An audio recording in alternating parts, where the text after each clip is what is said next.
We got that. We got that. 3, 2. Crisp. I have the power. The power of the purple. What is it, grape? Yeah, it's Welch's grape juice. Oh, okay. This is Ghost? Mm-hmm. Okay, me and you was talking about that before. Oh, did I have it last time? I did have it last time. Yeah, me and I you had it one of the episodes. And then the root beer you do is, what is it? Bums? Sea Bum. Sea Bum. Yeah, that's a good one. Sea Bum. Again, not sponsored, but we're hoping one day. Not sponsored. This is a Welsh grape juice Ghost. I'm wearing a Black Rifle Coffee hat. He loves the Black Rifle coffee. Black Rifle Coffee. Yes, I do. Black Rifle Coffee. Coffee. Cappuccino. Espresso. Macchiato. That's my coffee song. All right.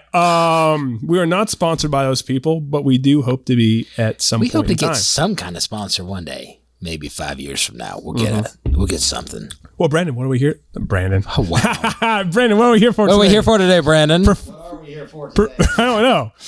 Brian, what are we here for today? We can cut that shit out. I like to leave this stuff in. Oh, why? Don't do that. We are here for the Electric State. What? Pull your hat back just a wee bit. There we go. All right. We're Bryant's, what are we here for? We're here for the Electric State. Here for the Electric State. It is a 2025 American science fiction action-adventure movie produced and directed by the Russo brothers. It is a screenplay by Christopher Marcus, Stephen McFeely. It's loosely based on the 2018 illustrated novel by Simon Stålenhag. He's Finnish, so that's why I did it like that. The film stars Millie Bobby Brown and Chris Pratt alongside Ke-Huy Quan. Short round from Indiana Jones. Jason Alexander, which I was surprised by. Yeah, me too. Woody Harrelson, Anthony Mackie, Brian Cox, Jenny Slate, Giancarlo Esposito. I said his name a lot better than we did last time. And Stanley Tucci. Mm-hmm. You know, it took me a minute to figure out that it was Woody Harrelson. I had no idea until I looked it up. I had to look it up myself. Afterward. Yeah, I can't think of who I thought it was. I was like, oh, that's Then I was like, Woody Harrelson. All right, sweet, Mr. Peanut. So, how'd you think of it so far? You know, my favorite start was when they did the Peanut commercial in the beginning.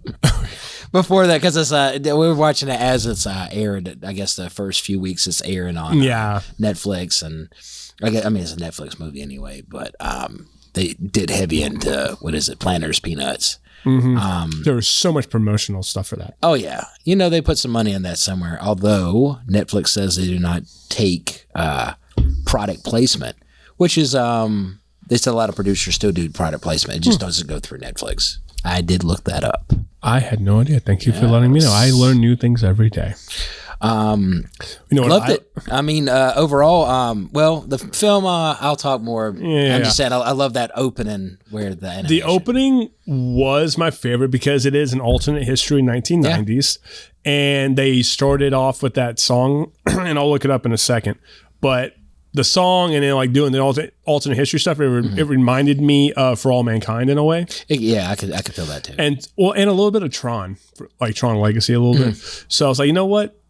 Whatever this is, I'm just going to ride with it because if they're doing this song, it's going to have a banging soundtrack throughout the whole movie, and I am ready for it. Yeah, and the soundtrack, I got to say, was amazing. I loved every bit of the soundtrack. I like they went that path. For when the film started out, I was a little confused because I didn't watch any of the promo stuff. So like even when I saw Mr. Peanut, I was scratching my head. I was like, what the hell is this Mr. Peanut, ad coming on for before it plays? And then I realized he's a character in it.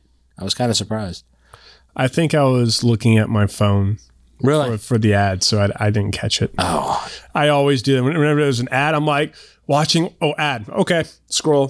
So that's what, it's back on? When it first started, it was like, and this presentation is brought to you by Planners. And then they had them building like the Mr. Peanut. And I kept thinking, I was like, somehow, some way, this is probably going to be incorporated in because you'd see all the Netflix logo stuff. I think I just glazed over that. Yeah. I loved it. I was like, oh my God. And then when I saw Mr. Peanut, I was like, yeah, man, Mr. Peanut needs to be a character. But when it started lately, a lot of these films, like even it felt kind of like The Creator. It's like they're all. It seems like. Well, I'm just saying. What's funny is this film is a lot like The Creator. It's talking about the same themes. Yeah. So very heavy in it. Freedom, prejudice. Those are robots, the 2 themes.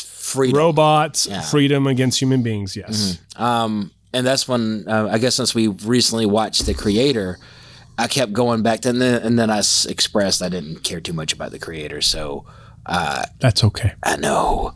That's okay. I'm gonna still watch it again just to give it another chance. But well, and that brings me to a point about this film is they're both talking about the same thing. Yeah. But talking about the same themes. Mm-hmm. However, like The Creator is like this very dark and broody, serious film, and The Electric State is like it's this more fun and more fun, happy, upbeat. It's almost as if, in a sense, if we're talking about comic book movies, The Creator is DC and The Electric State is Marvel. I can see that. Yeah. And what did the Russo brothers do? They've done all the Marvel. Well, they've done 4 Marvel movies. Yeah. So.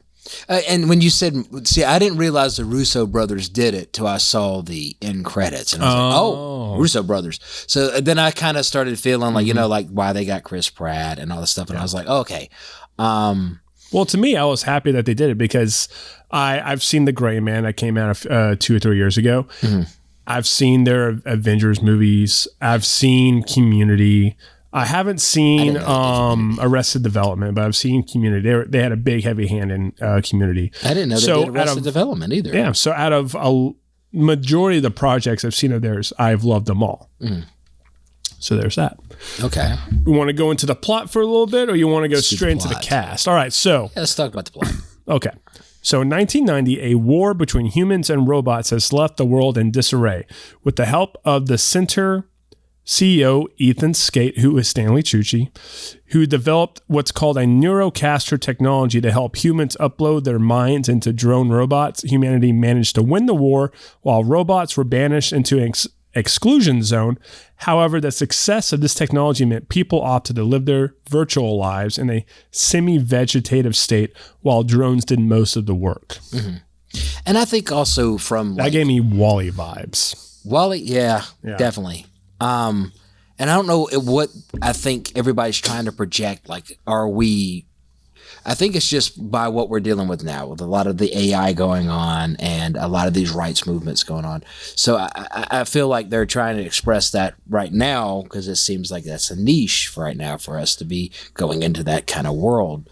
I thought, yeah. Well, what was you gonna say? No, here you go. I was gonna say, well, that's sort of like bread and butter for sci-fi films and fantasy. Like you can talk about social issues, things that are going on in history, and get away with it because it's make believe. It's fake. Yeah, and you're supposed to enjoy it for what it is. Mm-hmm. And that's the heavy thing I love that about sci-fi in general as a genre because they can express a lot of these things and like you said, and get away with it and you don't really feel too offended or even like offended by it in a way. You kind of feel neutral because you're enjoying it as you should as a viewer. Yeah, because you're just watching. Yeah.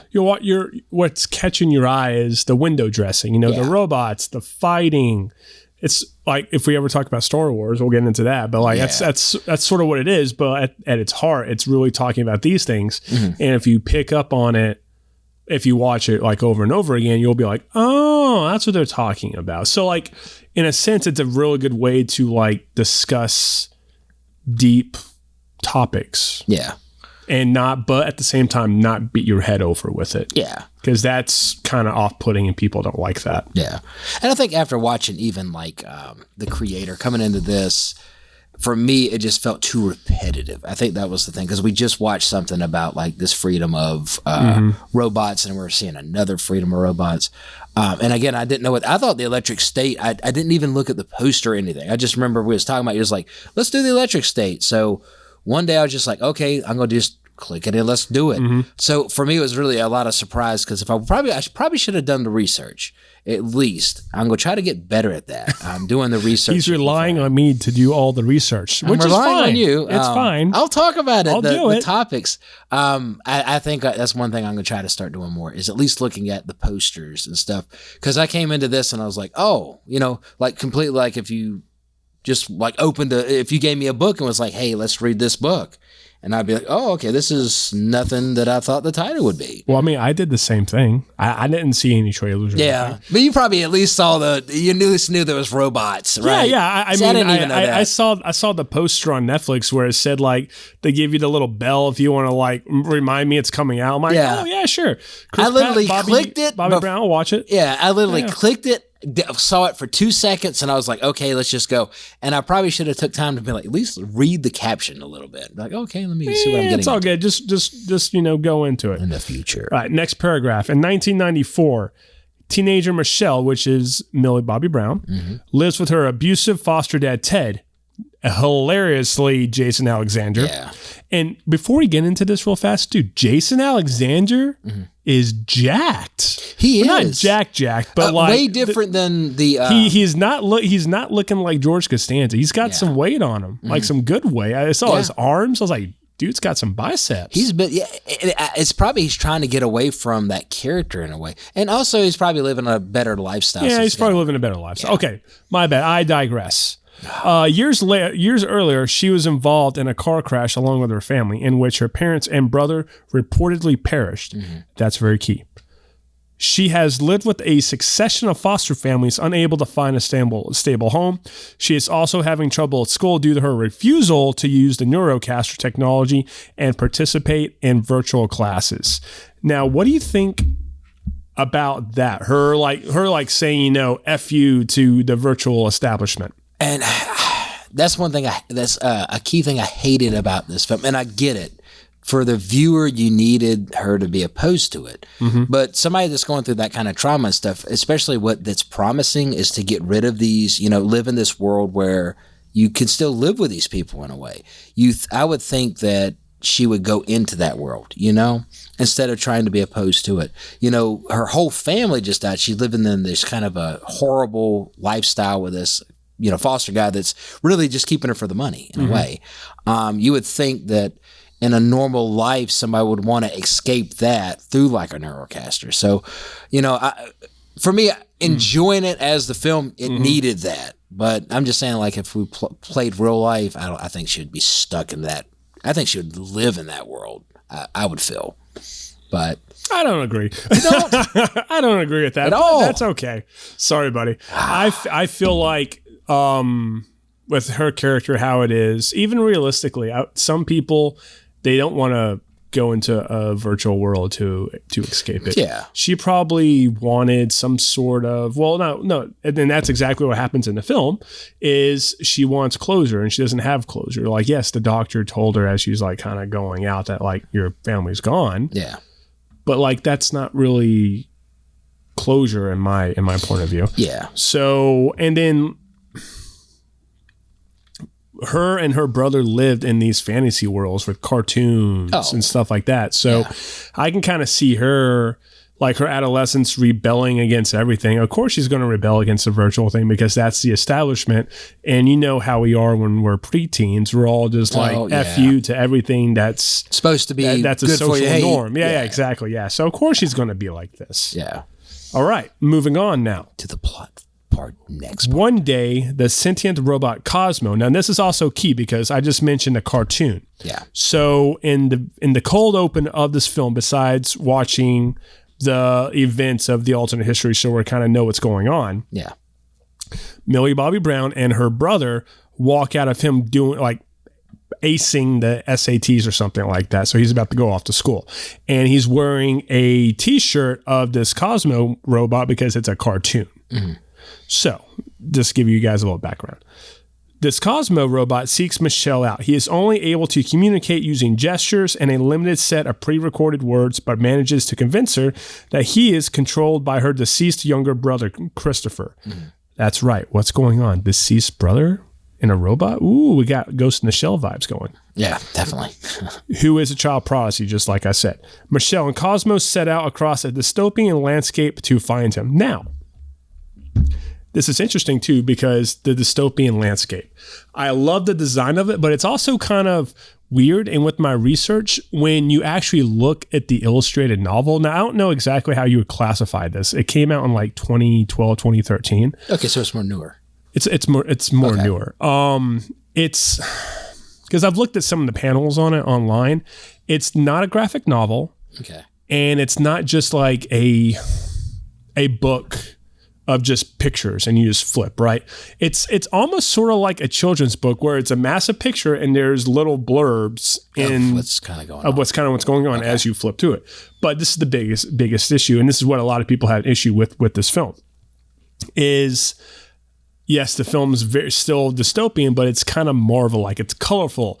It's dystopian, but it's also bright. Yeah.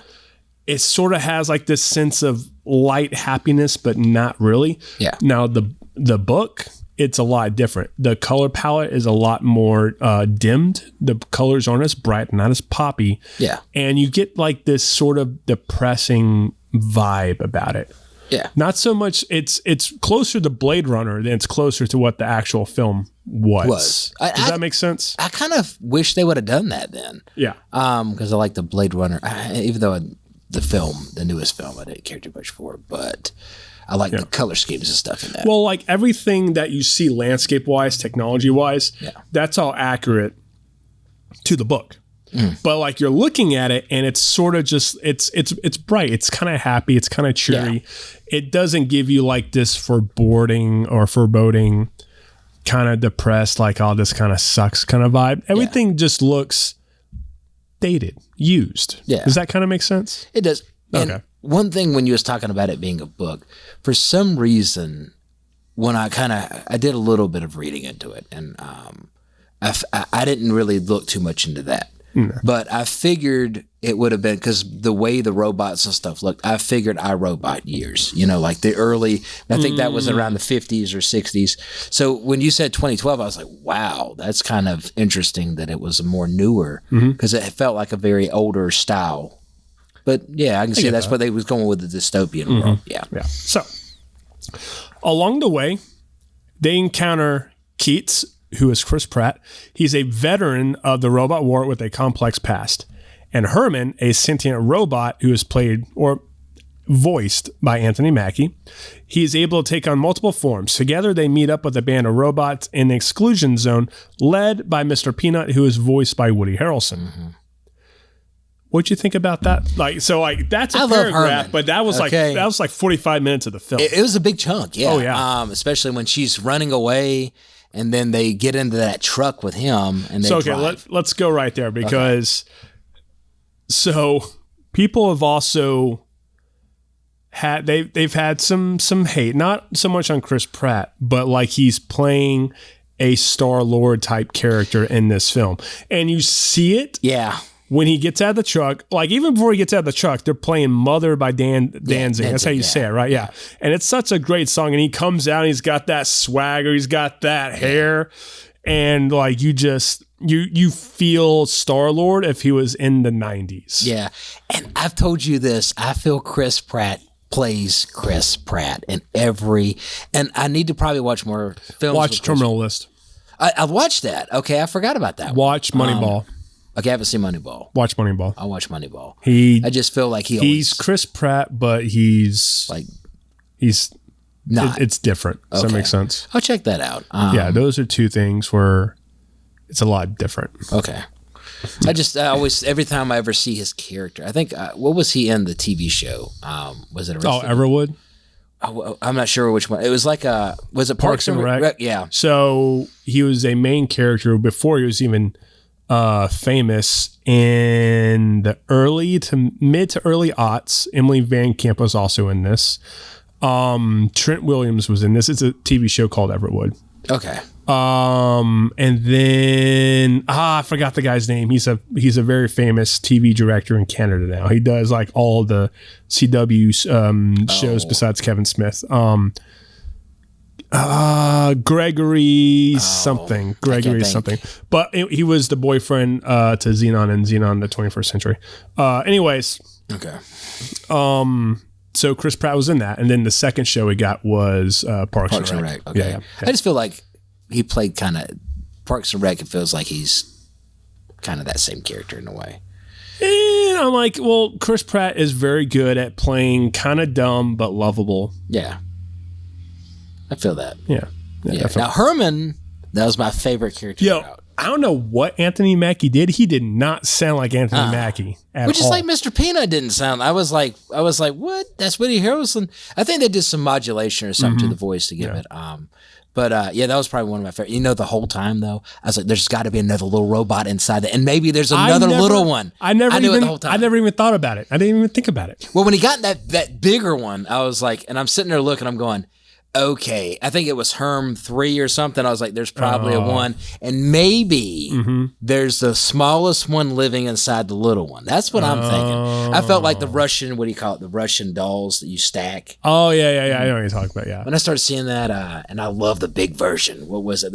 It was the HR3 or whatever it was, 8 or whatever. Yeah. I just like how there was like it's the demolition model. Demolition oh man, model. These Porsches, they fly far. They're light. Yeah, that was my favorite character, man. Oh man, oh yeah, he was so funny. And you know, the emotion, a little bit of the sadness when you thought, I mean, and I was thinking he's not gonna die, you know. Oh, I did. I thought he was done. See, I didn't, because I felt, and even though I didn't realize it was the Russo brothers, I felt very like, this is going to be like it felt like a Marvel movie until the end. I kept thinking, okay, this is going to be one of these, even the brother, I mean, eventually they had to disconnect him, which I'm sorry for going into plot a little further, but, I was like, man, that's sad. I kept thinking, I was like, come back. And I was like, he's going to come back in a smaller version. And then it happens. And then they did it funny too. Like, he was like, hey, well, what was she saying about, you know? Nothing else. Weren't you crying? No, something was in my, you were crying. Yeah, you were crying. But no, the reason why I thought he was legitimately dead is, man, they killed Billy Bob Thornton in The Gray Man. So I thought he was done. Yeah. Yeah. Well, I didn't, because I kept thinking, I was like, there's going to be a smaller, and I guess I never even thought about that. I thought the one you get introduced to is the base model. I didn't realize there would be a smaller one. I didn't think it. I was like, oh, there's going to be a smaller. I thought that, you know what I really thought though? What? I thought there was going to be a time when he'd have to come out as a smaller one to get around, like with the Gino character. What's his name? He's in not Walking Dead, Breaking Bad. He's in like everything now. Which is great for him. God, yeah. I can't say Marshall Bradbury. He was the hero of the war. Yeah. Marshall Bradbury. I can never say his actor's name. I need to watch. I got the first name right. Yeah. Okay. But yeah, I thought there was going to be a time like when he's hunting them, he was going to have to go into the micro size. And I kept thinking the viewers are going to be like, oh my God, he goes smaller. And when that character... when it started dying, I was like, okay. But then when he said, I'm just, you know, how he said it, I kept thinking, I was like, he's reserving power to go into the smaller unit. Yeah. You know? And I kept thinking that too, because they had the big one hooked up to like a battery. Yeah. You know, I was like, that thing's ready to go. We just got to get in it. But, Herman, you unplugged the fridge. I need to eat too. I like when he saw that. I went in the cave. Herman. And then he was just honest, just like, yeah, okay, I did it. And he just starts breaking shit. Yeah, that was pretty funny. Yeah. That was funny. I like how he liked all that stuff, and then it's just all gets destroyed. He went through all that time, and then neatly packing it on top of that into these sections, and then Homeboy comes and destroys it. Quit playing with the automatic singing fish. I can't find batteries for those things. Yeah. And what happens? They all get wrecked because of Bradbury destroys them all with his gun. So okay, because we just fast forward to that spot. Way too much. Let's go back to the truck spot. Yeah. What the guest actor from Fear the Walking Dead was in the robot on the bike. What'd you think about that? What was his name in that? Always Victor. Victor Strout. Yes, Victor Strout. Yeah. Dude, I mean, I was hoping he'd be in it more, you know? He was a guest actor. Yeah, man. But I mean, because I just, like I told you, I just started watching like Fear the Walking Dead. So I was like, oh my God, he's in this. That's so cool. I like this character. I had a feeling though when he got the gun. Oh yeah. I was like, don't give a loaded gun. Don't be that guy. Yeah. I was like, oh man. But then we get introduced to Herman. So. Yeah. And then Chris Pratt shoots Bradbury's robot. I'm just like, why are you shooting it with a revolver? Yeah. That's not going to do anything. This isn't Terminator. Yeah. And even then, bullets didn't do anything. Yeah, you had to have a laser weapon. Yeah, the only time bullets did anything was iRobot. Yeah, true. And then after they get out of that little cave, he has all the keys and he's like, oh, got it. And then they're going off in the car. And it's about to be Indiana Jones like. He's like, screw you. And then he like shoots the thing and blows up and then they have to walk out of the cavern. That was kind of funny. Yeah. And then they are in the exclusion zone. The exclusion zone. And what happens there? Like he has that little warehouse of all the stuff with the bigger model. The bigger model. Mm-hmm. Yeah. And then they had what would they call them? The scurbs or something with the the zombie robot things. Yeah. I liked how they did that too, because it's like it gave them it really did start showing you that this AI kind of these robots were alive in a way, because like robots are programmed for A and B, and and then you see that they're going crazy and they're like trying to survive, so they're ripping off these other robots and just using their parts to stay alive. Yeah. And I really like that little kind of touch. I was like, okay, that would happen. I mean, Walking Dead, we're going to eat people if we have to, I was like, I really enjoyed that. That threw me off when I first saw it. I was like, oh, yeah. We got zombie robots? What's happening? Like, and then they look crazy too. That's what I liked about it. Yeah. And then you find out they're like, no, I guess they aren't that one dude's army. Short rounds, they're not his army. No, he kind of just holed up in a hideout. Anyways, I just went super far and forward. So they get to the exclusion zone. They get to the mall. Mm-hmm. So what did you think of them getting to the mall? Yeah, my favorite part about the mall. That magician robot thing. Yeah. Oh, yeah. He opens. What was it? He just split his legs. And I was like, what is going on here? Yeah. When they get to the actual mall, it's just like, and boom. Let's try it again. Okay. Let's try it again. We practiced this, guys. Yeah. My favorite whole part about that was when he went in to go get something to eat, and it just goes coming from like the cooked world. Oh yeah, and it's we don't have anything but I think it was like spaghetti or something. What was it? No, it was like a Twinkie and something. Yeah, else. It was like whatever. Oh man, I can't wait to get like. He's like, nope, we ain't got it. What about? Nope, we ain't got it. Nope. What? We ain't got it. I'll tell you what we got, and that just made me feel like what was it? Because I said it last like a few weeks back. Hell or High Water with that woman. You get your T-bone steak, medium rare, and do you want corn on the cob, or do you want the baked potato? Baked potatoes. Yeah. Baked potatoes or corn on the cob? Corn on the cob or baked potatoes? That's all we got. That's all we've ever served for 57 years, and that's what you're gonna get. So which one you want? Yeah. Some asshole from California came in and asked for whatever it was. He asked for a trout, and I told him, I said, we ain't got no damn trout. And get the out. Yeah. It went back to that moment for me. I was like, and also working in the kitchen, it's like, oh, we ain't got it. Nope, we ain't got it. What I thought was hilarious is Chris Pratt has like this mane, and I can totally tell it's a wig, and it looks terrible on the guy. It doesn't matter. And he has that stash. And as soon as he gets into that mall, that haircut robot's like, oh, hair, you stay away from me. Oh. Yeah, you can tell he just wanted it so bad. Yeah, it's like it almost reminded me of that pet robot in Iron Man, where it's just like, no. Yeah, that was pretty cool. I like that. That kind of that. And then the what I thought was hilarious though is like they're on the big thing, right? The robots had the catapult, and they're launching fridges, and they go, "Sons of bitches! They're launching fridges at us!" Yeah. And then he's like, I got hit in the hammy. Yeah. I could tell you this thing in a Volkswagen. Those bastards, they're throwing fridges. Yeah. Like, what? They were, and they was like catapult. Dude, they were accurate. Yeah. Super accurate. But that's some robot stuff, though. They could probably be like, okay, distance. Yeah, exactly. But just the absurdity. Someone's screaming at the top of their lungs. They're throwing fridges. They're throwing fridges. Heads down, boys. Yeah. All right, we'll move on. But that was funny. So then we get to the part where Mr. Peanut kind of reluctantly lets them take his ride, and he gets in there with them, and then they go to that they go to that one carnival place. Yeah. There they find Dr. Amherst, who explains that Center found Christopher in a seemingly permanent vegetative state after the accident and discovered that they could only create the neurocaster technology while exploiting Christopher's exceptional intellect and integrating his consciousness into the neurocaster. Yeah. This technology was instrumental in giving humans an advantage during the war against the robots. Mm-hmm. So what'd you think about that? That part... I went with it, but I didn't buy it. And I guess how I felt about that is also they're playing off like, they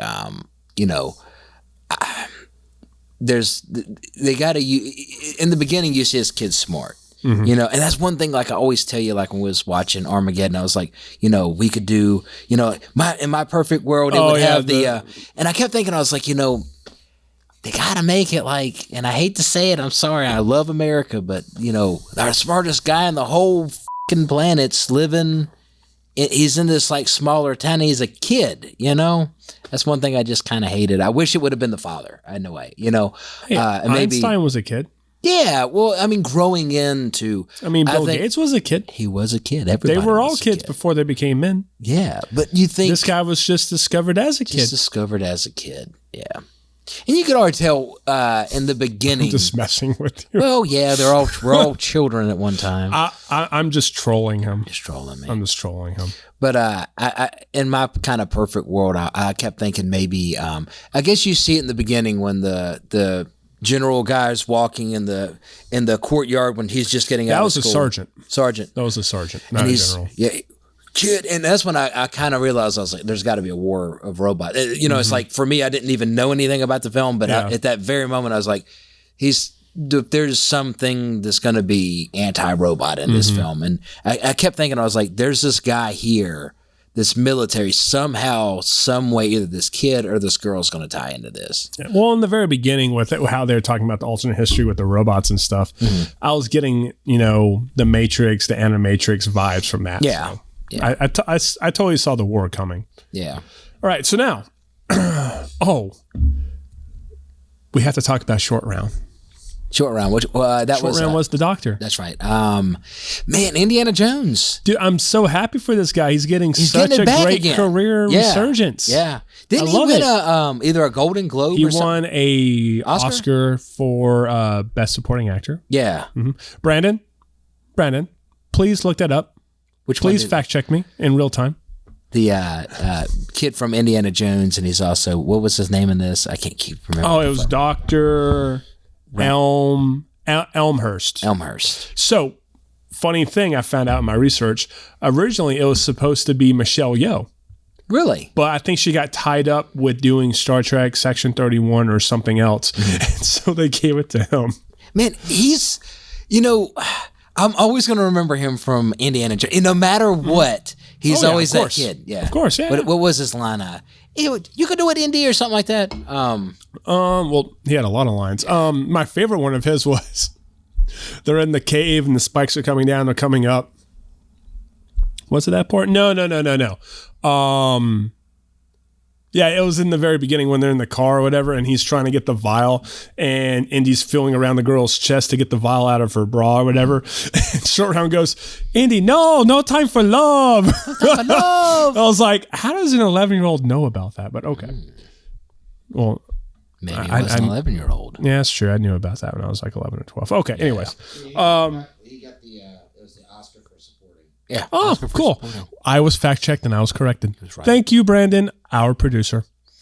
I have to have him do something over there because he just dances around like a monkey. He does. He's just a bobbing and a weaving and just hitting them buttons left, right. Hitting them buttons left and right. All right. Back to what I was doing. I like that they cast him, man. I know. Not gonna lie. I'm glad that I'm seeing his career. It's like one of those things that you see, like a kid actor or something, and then you see them pop.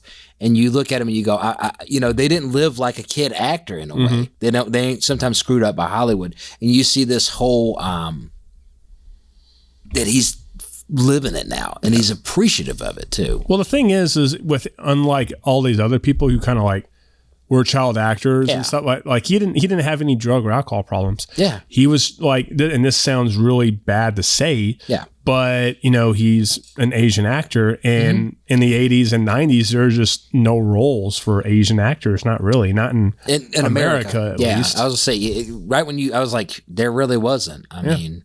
And he's even said it in multiple interviews, especially around the time he got the Oscar, is as soon as Crazy Rich Asians or whatever that movie was called, because I haven't seen it yet, sorry.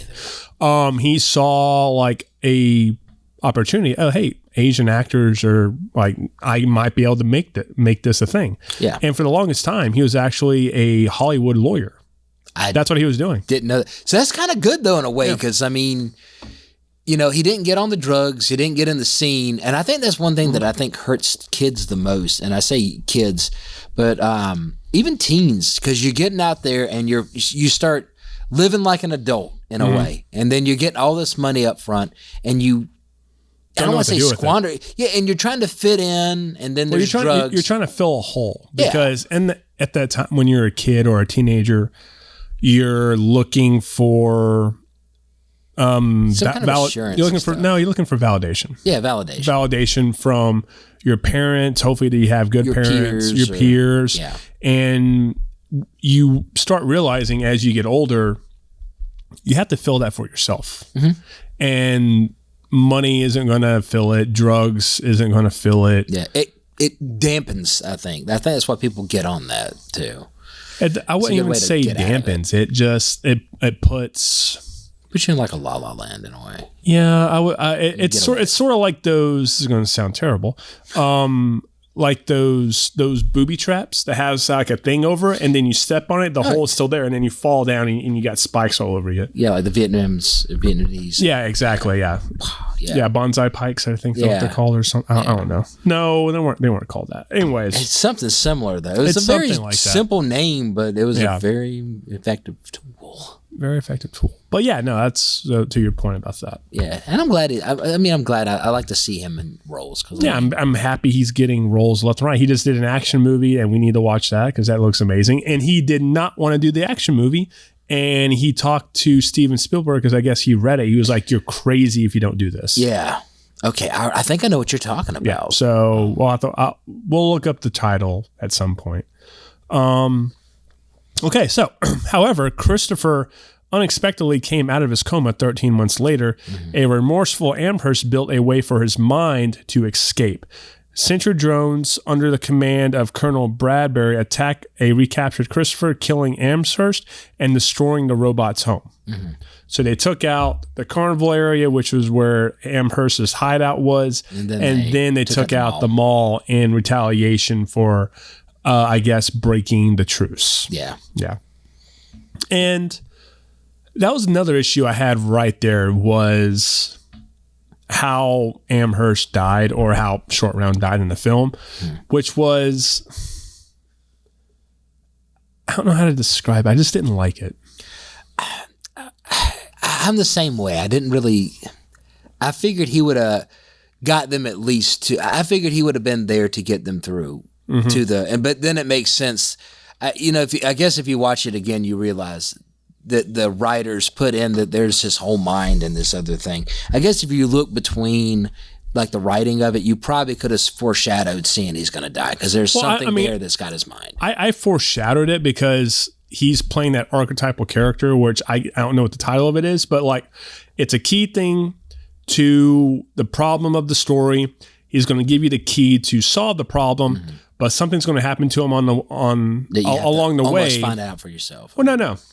Well, actually, no, you are correct about that. So something happens to him, so you have to figure out how to do it yourself. Yeah. And then they do like a plot armor thing because he has a robot with all the knowledge and even sounds like him, which I thought was funny. And even the robot had his kill, and I love that little part. I was like, that was hilarious. I kept thinking it's stupid enough it's going to work. Speaking of which, before we even get his reveal, I just remembered this. It was hilarious. All the zombie robots are like about to kill everyone. And then Marky Mark and the Funchy Bunch starts playing. That's what I was talking about before. Yeah. Chris Pratt's like my favorite line of the whole film is like, I am not going to die to Marky Mark and the Funchy Bunch. I was talking about, man, I hate to say it, but I love that damn song, man. Good Vibrations. Good Vibrations. That was a good song. I mean, I'm not humming it correct at all, but it doesn't matter. I don't care. I would not want to die to that song either. I wouldn't mind it. What? It'd be Good Vibrations if you died to that song. So you died.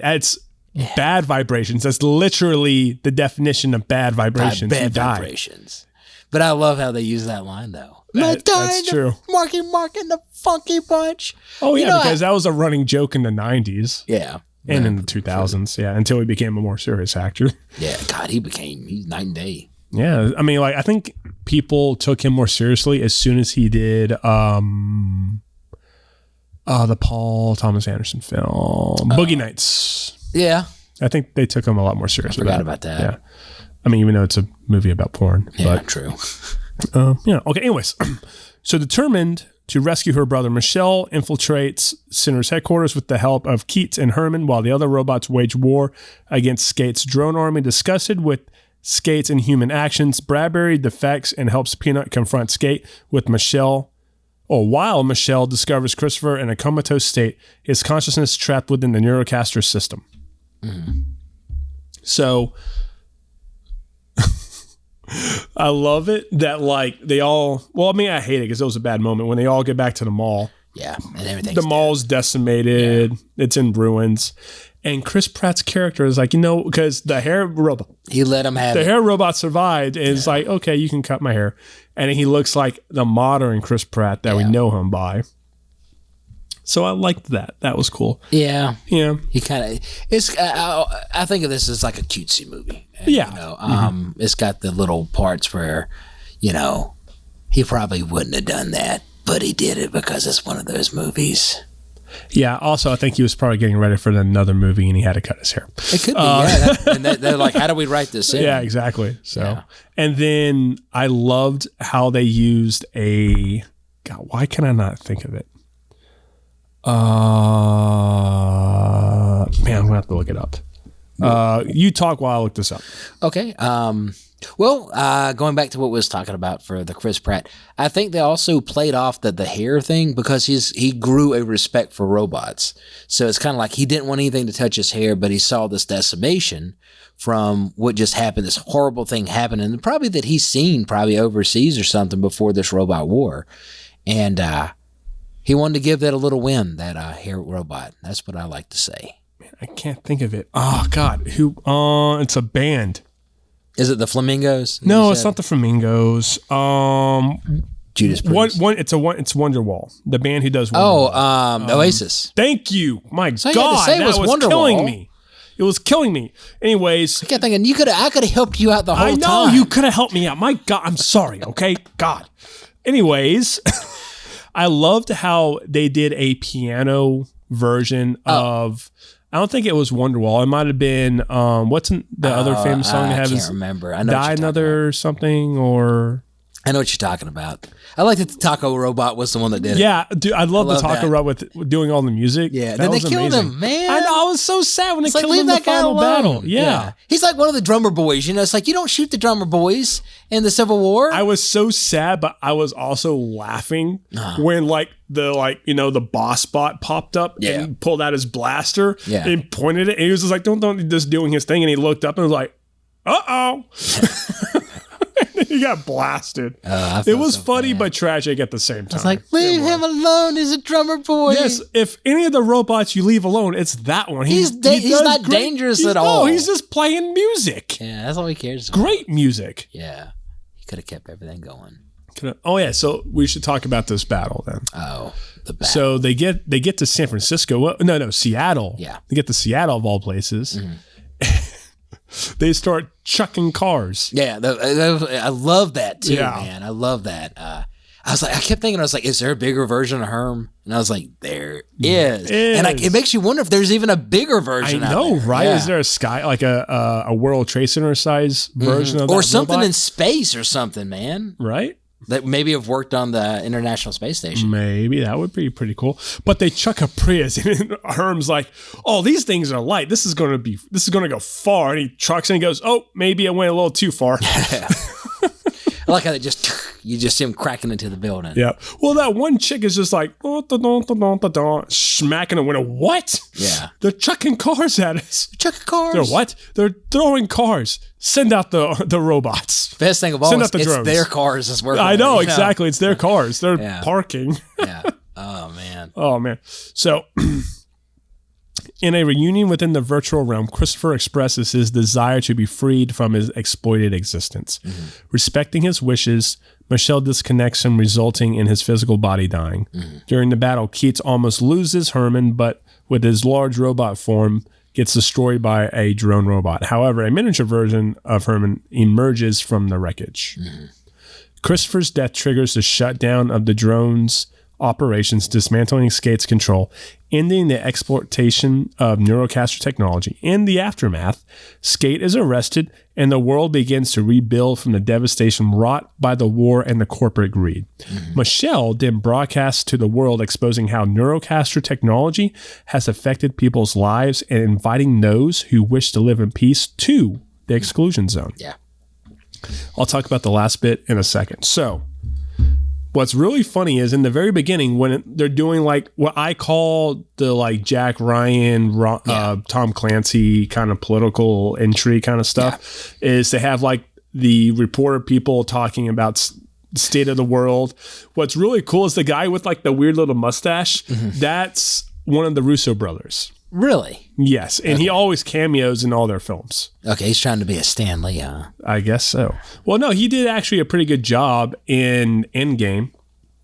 I think he was like the very first like outed gay character in the Marvel movies because he was talking about having a date with a guy or something. Are the Russo brothers, are they gay? I have no idea, but the character was. Okay. And then before that, in Winter Soldier, he played Samuel L. Jackson's doctor. Okay. Yeah. I didn't know that. So yeah, he cameos. And then in the end of the film, he comes back because they're all talking about how Skate was awesome, blah, blah, blah, whatever the word was. I want you to talk about whatever this thing is. And then they get to the very end of the film and it's opposite, but it's still the same lines. It's just like, that guy's trash, blah, blah, blah, blah. And it was just kind of funny and a full circle moment for that character. I just thought it was funny. That's pretty cool though. I forgot about that part, honestly. Well, I mean, my eyes just... They caught it. Yeah. But I guess you're looking for stuff like that. Yeah. I'm always looking for stuff like that. Well, you came in knowing it's a Russo brothers film, so maybe thinking there might be a cameo. I came in, I was like, at the end, I was like, oh, the Russo brothers did this. Okay. That's why it felt like a Marvel movie. Yeah. So what did you think about the ending? Well, the ending, yes. Yeah. But the emotional climax of the film with Millie and the brother in the virtual realm and him telling her to like let me die. Yeah, man, I like how they did that. Nobody wants to ever unplug somebody, really that you care about. I kept thinking it seems like, and this is a weird thing for me. Okay, they say in there robots. They said it throughout the film, like robots can't hurt people, right? But then you see the scavenger robots that would probably destroy a person because they're probably altered, their own coding. So it just didn't make sense to me that the one that took over the doctor's body wouldn't have been able to easily just been like, I can relieve you of this pain. I'll do it instead of making you do it. Yeah. And I think it's a hero moment though for the Millie character that I have to do this in order to bring a peace and a relief to these robots that are really, I mean, they're trying to just live, and they're being secluded and stuff. So I see the hero moment having to happen, but still I kept thinking, I was like, that robot's in there with her. It probably could have done it as well. It had the little hands to be able to do it. So yeah, I see that. What's funny, you bring up an interesting point, and it's sort of like going back to the Michael Bay thing, where like, yeah, they're programmed to not harm humans, but they reprogram themselves because they actually are harming humans. And during the war, yeah, you would. Like I was saying, those scavenger bots, man, you came across like even the Chris Pratt character is terrified of those. Oh yeah, it's like that shows early on, like these things will kill you. I mean, without a doubt, he's hiding from them just as much as everybody else, and they're trying to kill them in the everywhere. Yeah, I mean, even everywhere in the carnival scene. Movie. Yeah.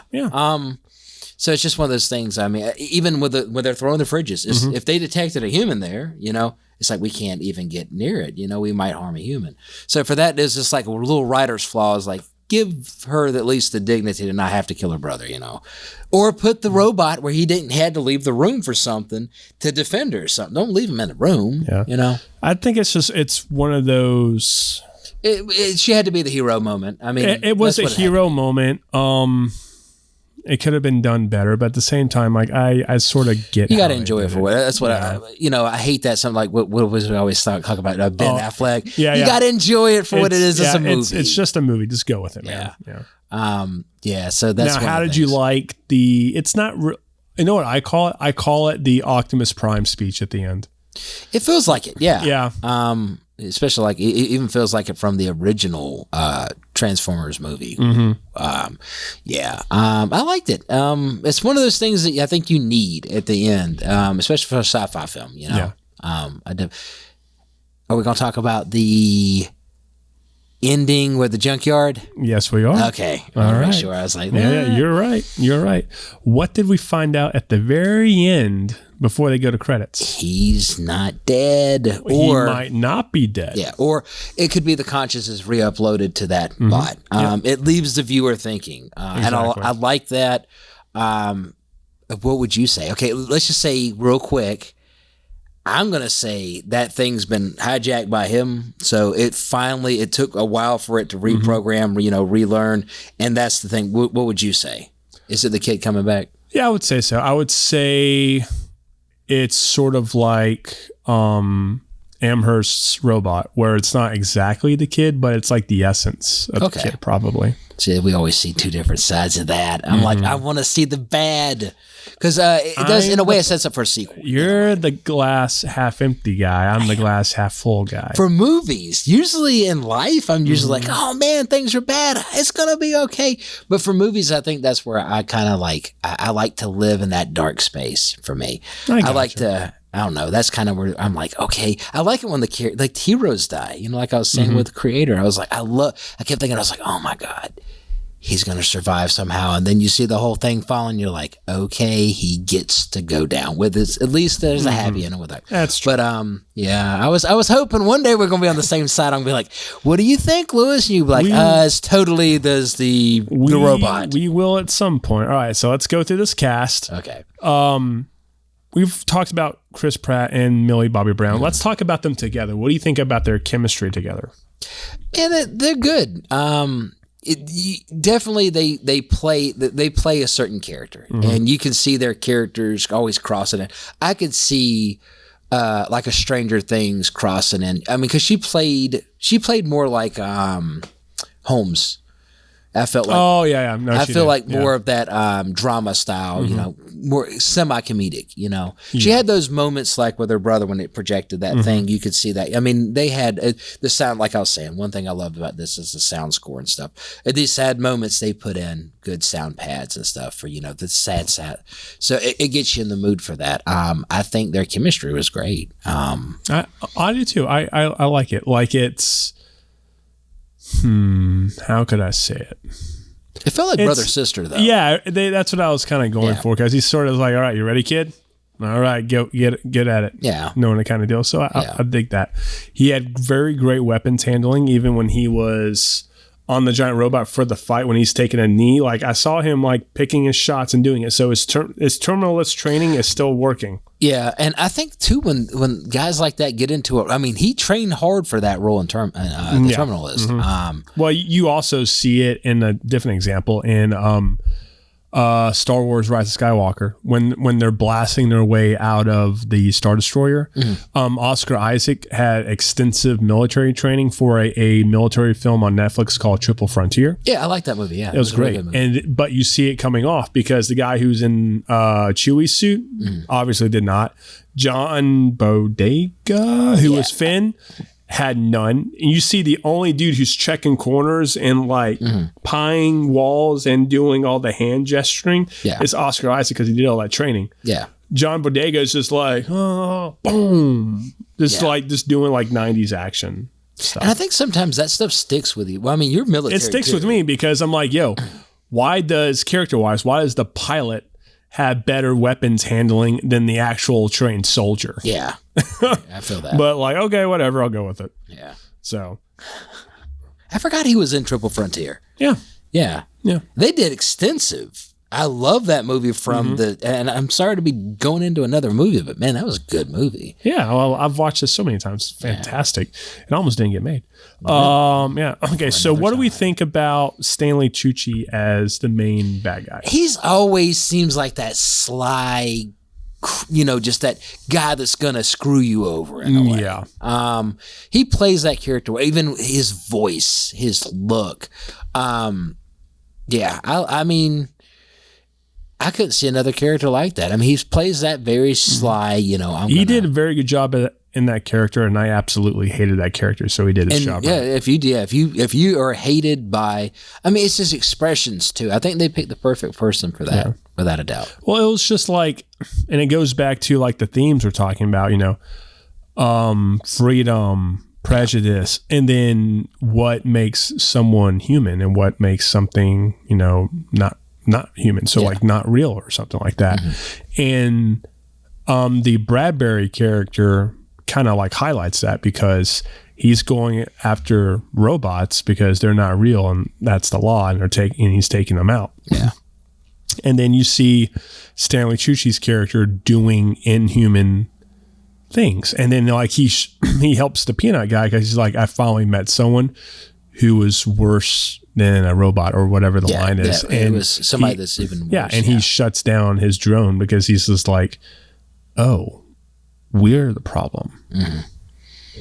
And I kind of like that little ending part right there too. It's like this person that hates. I'm a big person like that. He had a full circle moment. Mm-hmm. And I love movies like that. One of my favorite films is American History X because the character changes for the better. Have you ever seen that? A long time ago. Okay, man, it's like I watched it. I'm not like a consecutive watcher of it, but it's one of my favorite films because you see hate turn into appreciation. You know? And I like that these little moments like that for that character to I hate, and then you see I've got a little change, and I think that's what I like about things like that because there's a little change I think in everybody that can easily be sparked by something bad. Oh yeah, exactly. Yeah. Pivotal moments. You see it in human history. The only time that like people really truly change is when there's horrible stuff. Bad stuff happens to them. Yeah. And it depends on the degree of bad things. Like it could be a little hiccup and then you realize, oh, I need to change this thing about myself. Or you could be hitting rock bottom and you're like, wow, I need to like fundamentally change something about me as a person. Yeah. Well, like drunks, when they hit somebody that's like a kid, even though they come out of prison and stuff or something like that, it's one of those, I can't, it took that heavy moment to change their whole, I'm going to go support or something. So I like these little moments, that little moment with that, Mr. Go over that again because I sneezed. I was saying like when like a drunk or something hits a kid, right?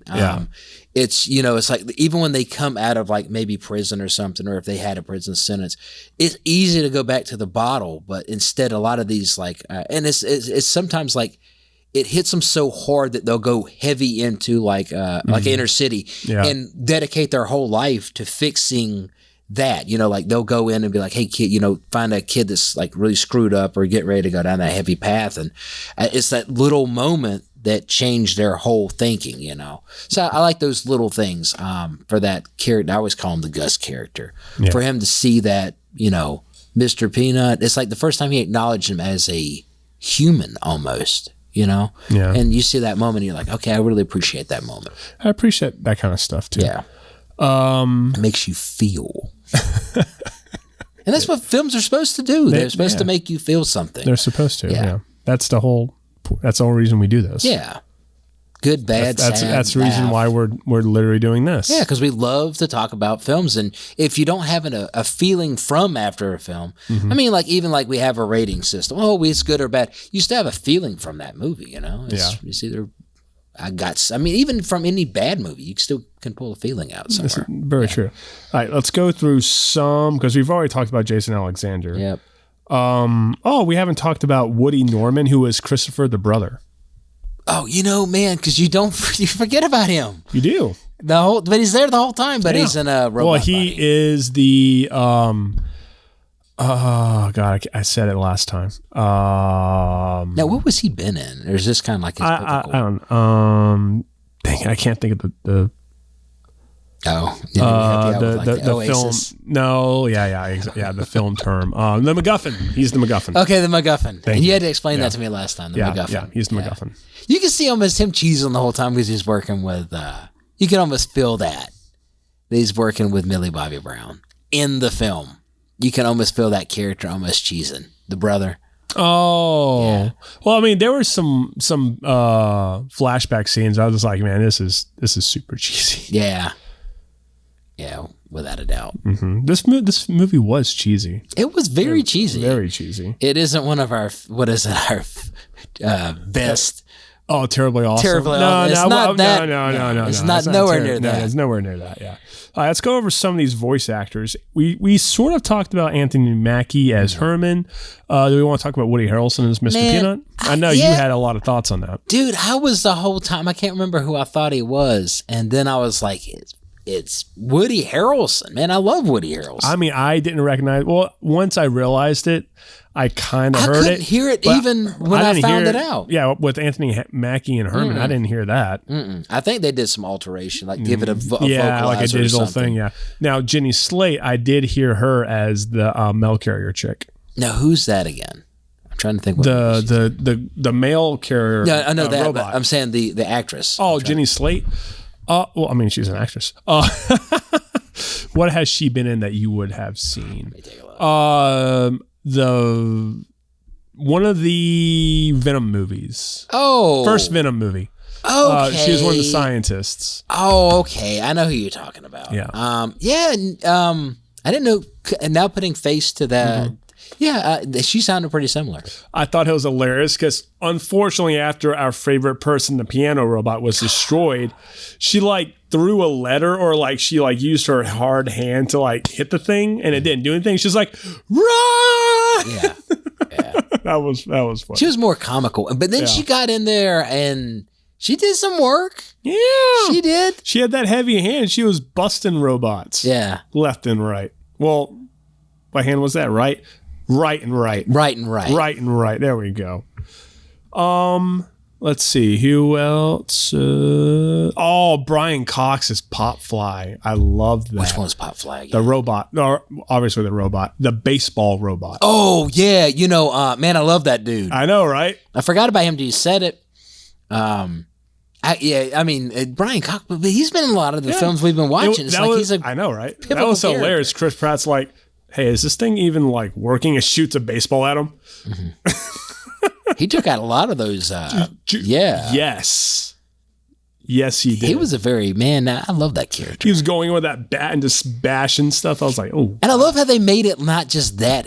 They gave him that old feel, like he was already almost obsolete anyway. Oh, yeah. Like that old gruffy, kind of salty bastard. Maybe he's in the 40s, that he was like a bat carrier. Oh, yeah. You could definitely feel that old vintage vibe from him, falling apart and everything. All right, so we've gone over the cast. Let's do a few production notes. Production. How much? What was the budget? Did they? They probably don't say that. No, it does. Does it really? Sometimes Netflix hides that stuff. It was the most expensive Netflix movie to date. $320 million. God, I remember the biggest one they ever did was prior, I guess, to this one was the very first one they did, that series. They spent a fortune. The Mongol. I can't think of it. You know what I'm talking about, Brandon?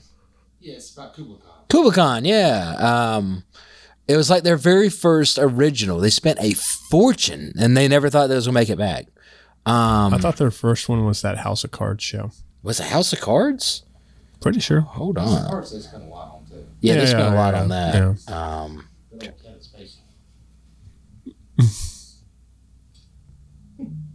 Good old Kevin Spacey. God. That f***er. Ruined the whole show. Right? So the film was announced in December of 2017 when the Russos acquired the rights to the book. They were set to be producers, and Andy Mussolini was in negotiations. Polo is what I was thinking of. Was in negotiations to direct. Christopher Marcus and Stephen McFeely were frequent collaborators of the Russo brothers and were set to write the screenplay. Mm-hmm. In December of 2020, Universal Pictures won the distribution rights to the films, and now the Russos were directing. Millie Bobby Brown was slated to star, with production starting as soon as the Russos completed The Gray Man, and she concluded filming for Stranger Things season 4, and that's why she has Stranger Things season 4 type of vibe. Yeah, and that's what we was talking about. I didn't even realize. like her hair in a way, like the shorter hair kind of deal. Yeah. I always thought this was like if they filmed it a while back. Yeah. In June of 2022, it was reported the film might have distribution rights transferred to Netflix, which they did. Chris Pratt was in talks to star along Brown. Talking about getting all the cast. Principal photography started October of 2022 in Atlanta. Yeah, I can kind of see that. Yeah. This sucks. Uh-oh. On December 4th of 2022, the film production was temporarily paused after a crew member working on the film died in a car crash offset. That's always tragic and sucks when that happens. It does. And a lot of people, I remember when they had that just recent, the Marvel one, that girl came out and killed herself in the parking lot. Did you not know about I didn't hear about it. I think it happened in Atlanta. Everybody got so upset because it was like, well, they continued on. And the very first thing I'm thinking of, I was like, guys, I mean, that's big business, you know? Yeah. I mean, I hate to say it, you know, if people need to, the families definitely need to grieve, but you know, it's like when something like that happens, they can't just shut down. There's so much money at stake. So I mean, God, that does suck. I didn't know. Yeah, I didn't realize that. Yeah. Filming wrapped early February of 23, and then February of 24, reshoots had occurred from March 20th to April 5th. Huh. That's like an entire year later. You know, I didn't see it in there. Maybe it was some BTS shot, not BTS, Maybe. but like some of maybe the animation. Maybe. Yeah. The score was composed by Alan Salvatore, making it the third collaboration between him and the Russo brothers following Avengers Infinity War and Endgame. So that's those notes. Now let me go to my personal notes. Oh, personal. My personal notes. His personal notes. I've already said this, a more lighthearted version of the creator. Love the 90s vibes. Banging soundtrack it was. George Costanza's in this, exclamation mark. That's something we don't talk about ever really. Okay, so what we did with the creator. So the design of the neurodrones and honestly the robots and even the technology itself. So the Neurocaster. What did you think of the design? I felt Appleseed. You remember Appleseed? No, never saw it. It's an anime, and I felt like it was one of the robots in Appleseed. It felt very 80s for me. I can see that, yeah. Like, I'm trying to think, like Voltron kind of feeling look. It's very boxy. Yeah. And it was weird for me because you still saw, it wasn't modern cars, but you would still see some more modern cars. So we still played off that there was still this timeline that was existing. You would think box style would be like 80s. Yeah. Very 80s was box style. Actually, you know what? I think the design aesthetic, what it reminds me of is Ready Player One. Yeah, I could see that. Yeah. Definitely. Yeah. See if I can find. I think. And then, I even wrote this down. Sort of gives me Ready Player One kind of vibe to this dystopian. Oh, now this is something that you would love to talk about. Is how did you think about the camera movement, all the cinematography of the film? Cinematography. I liked it. It felt. The film had a certain flow to it. It had a flow. I loved that because it was how the camera was moving, and then we would cut to a different angle, maybe even to a different scene entirely, and the camera was still moving. Yeah, they did it very well. It ain't like what was it we saw? We said they brought in the V team or the C team. For Gladiator. Gladiator, yeah. Well, what was even cool too is like we're pushing in moments on certain characters, and then we're pulling out in certain moments on certain characters. I like that kind of feel. I don't think it was drone shot or crane shots. It had to be drone shots, like how the drone was, like how the camera was moving up to like up in the air and to the side. I love that kind of stuff. Yeah, it feels drone to me too. For me, I mean, like it feels very much like a Marvel film. I mean, very expensive shots. I mean, so especially with like the intro scene to Chris Pratt. Now I know we have a lot of practical lights on the set that you see in the film in the background of the frame. How would you light that? Like the characters, not so much the the practical lights because they are what they are, but how would you light the subjects or the actors?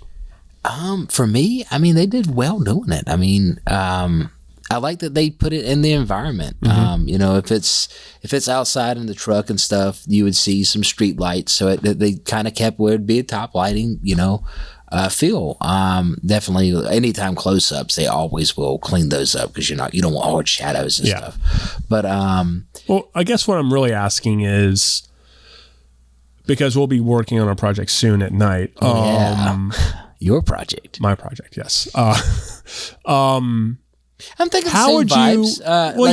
Well, that's not what I'm asking. What I'm asking is, how do you show that it's dark like that, but still make it be bright enough to where you see the characters? Does that make sense? Yeah, and it doesn't look. It looks real. Not organic. It looks organic. Yes. Yeah. Because the one thing, like I just saw, the Fear of the Walking Dead. And I was watching it with a few friends. We was talking about the episode where Morgan's in the mall. And they was like, well, why does he have flashlights? And I was like, well, as the viewer, they lit that scene right, you know, where it would look like the mall. It's at night and the mall looks like it's moonlight and all. You wouldn't have moonlight in the mall. It's all, you know, encased in. And I was like, well, they're trying to, you know, he's fighting these things and he can't see them, right? And they're like, well, you know, and I was like, well, you got to play off that you got to think you're in a dark room, but they have to make sure you see what's going on. You got to think through the characters. They can't see. That's why they need a flashlight. Yeah, but you still want to light it. That's what I definitely want to do with stuff like yours. If we do some lighting, like dark scenes, keep it dark. I was talking about maybe doing like a street light with you, and throw like a sodium vapor, that orange feel. If we want to do that. I like when they light woods for horror movies and stuff, and they'll throw this moon. You know, the moon's not that low, but I love those where you see the trees. I mean, that's one thing I love is like the volumetric lighting. Yeah. And that's one. I think it gives it that expensive feel. You know, even though it takes a little bit of time. Yeah. That's kind of like how I would like to light yours. I mean, what's one thing you need to talk about? Like, do you want to go the dark effect, or do we want to do like for the viewer to experience it? That's something I would have to think about, and we'll have to talk more about it. Yeah. Everyone's in the casters. Camera's always movement. We talked about that. Themes of freedom and prejudice. We talked about that. We talked about how Millie and Pratt resemble their other characters. No, it's about our time for our favorite part. How will we do it different? We're getting there. According to New York Times, here we go. So this is just an interesting little tidbit. According to the New York Times, the stars and directors got upfront bonuses. Okay, I can see that. Yeah.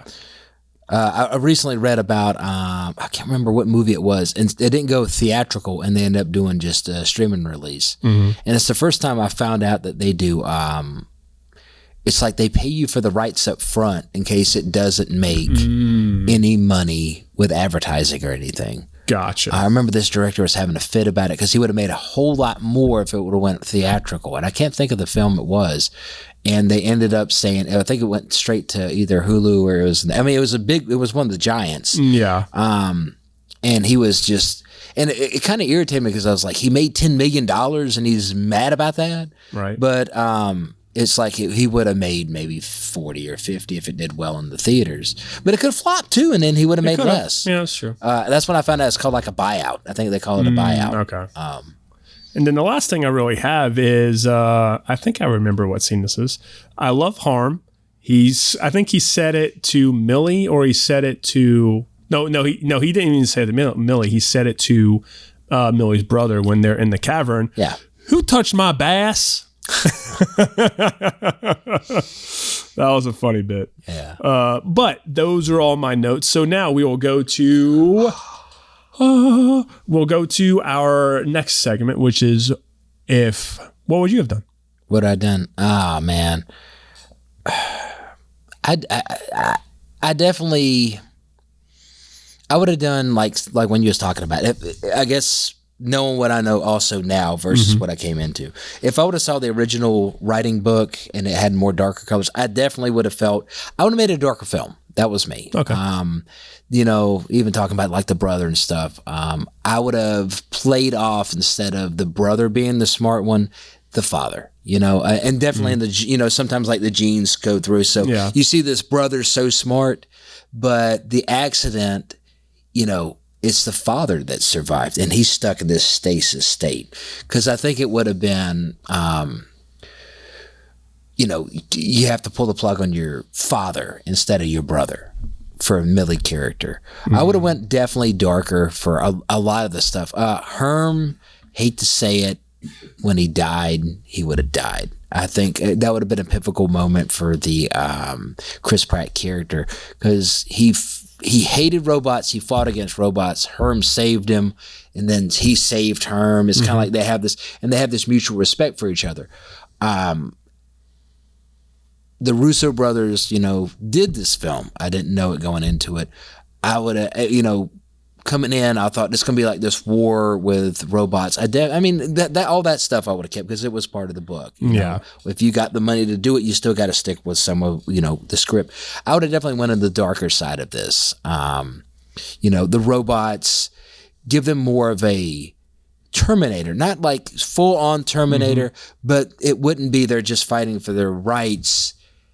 It'd be a programming, where they felt not just we're a people. I would go hardcore on it. They're more intellectual. They wouldn't, they don't need to procreate.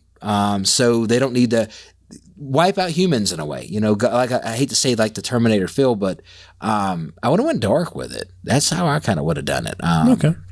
If somebody said, hey, you have to still keep it, PG and keep some happy moments, and I would have kept some kind of darker comedy. I'm trying to think of a good example of that.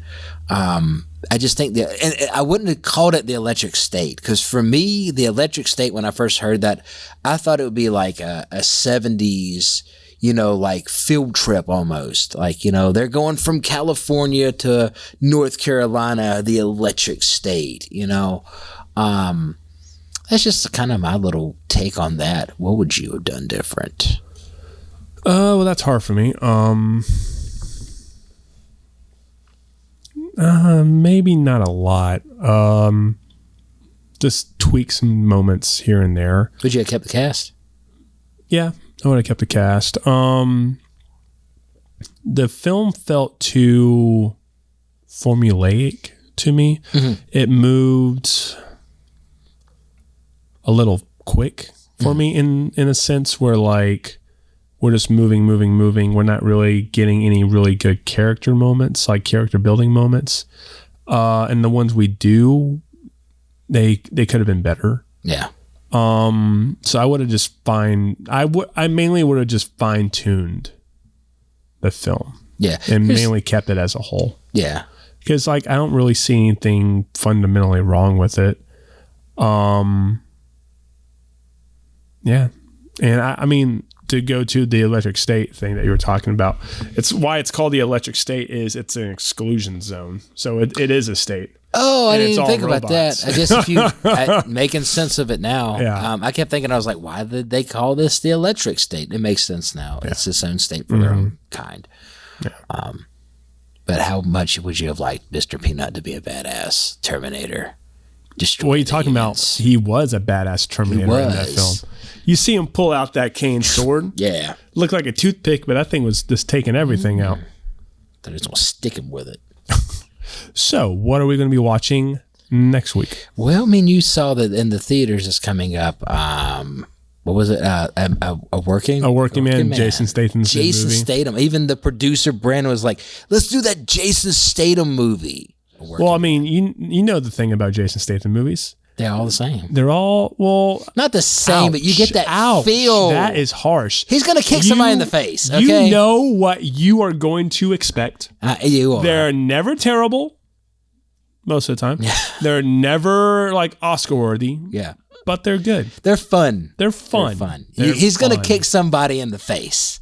Yes. And you want to see him kick somebody in the face. And he's going to have that cool little, that accent, and he's going to have that stare.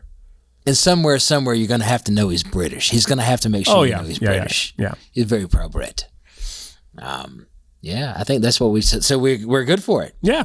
All right. Do it. I'm down. A working man. What is it? A working class man? A working man. A working man. Terrible title. We'll see if the movie's any good.